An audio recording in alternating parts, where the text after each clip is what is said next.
Complément d'enquête sur le Puy du Fou, l'Arcom ne relève aucun manquement de la part du magazine de France 2. L'autorité de régulation de l'audiovisuel ne relève aucune manipulation dans le reportage du magazine France 2, qui avait subi les foudres de certains médias du groupe Bolloré. Circulé, il n'y a rien à voir. Dans un court communiqué mis en ligne ce lundi 12 décembre 2023.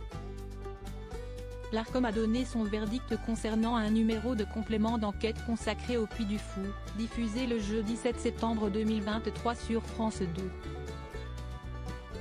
Aucun manquement. Et le résultat est sans appel, l'autorité de régulation de l'audiovisuel a relevé que les précautions requises lors de l'évocation de faits incertains, tels que l'usage du conditionnel, avaient été respectées, peut-on lire dans le communiqué.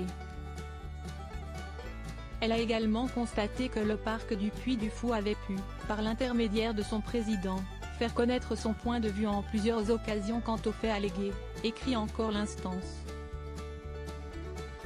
Il n'y aura donc pas d'avertissement. Un jugement favorable que Tristan Walex, présentateur du programme, n'a pas manqué de relever sur son compte X, Twitter. Dans une décision prise en assemblée plénière, écrit-il, l'Arcom ne relève aucun manquement de la part de complément d'enquête dans son numéro consacré au Puy du Fou.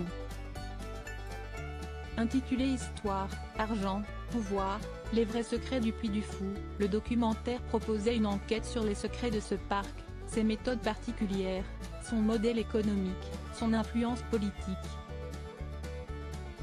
L'occasion également de décrypter la mainmise de Philippe de Villiers et sa famille sur cette multinationale de spectacle qui fait fortune sur son armée de bénévoles, explique l'émission.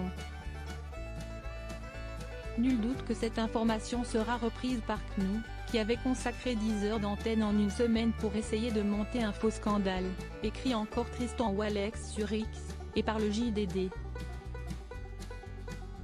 qui avait prétendu à sa une faire des révélations sur une manipulation médiatique, ajoute-t-il. L'Empire Bolloré contre-attaque. Plusieurs fois cité dans le reportage en raison de sa proximité avec la famille de Villiers, Vincent Bolloré n'avait en effet pas vu le documentaire du bon œil.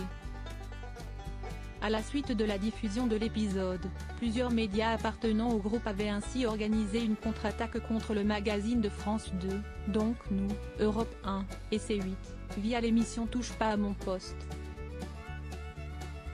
Dans une interview accordée au magazine d'extrême droite Valeurs Actuelles, Philippe de Villiers s'était dit abasourdi et stupéfait par le documentaire, qu'il qualifiait d'un tissu de mauvaise foi et de mensonges sous-entendus par l'emploi d'un conditionnel. Fin octobre, le fondateur du Puy du Fou a déposé plainte en diffamation contre France Télévisions.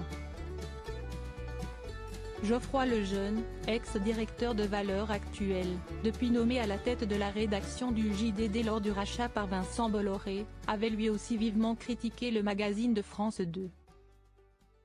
Jamais vu un doc aussi médiocre, idiot, honteux, consternant, méchant, gratuit, menteur et hors sol, avait-il écrit sur Xor, comme le rappelait Arrêt sur Image, son frère, Bastien Lejeune, est le directeur de la communication du Puy du Fou.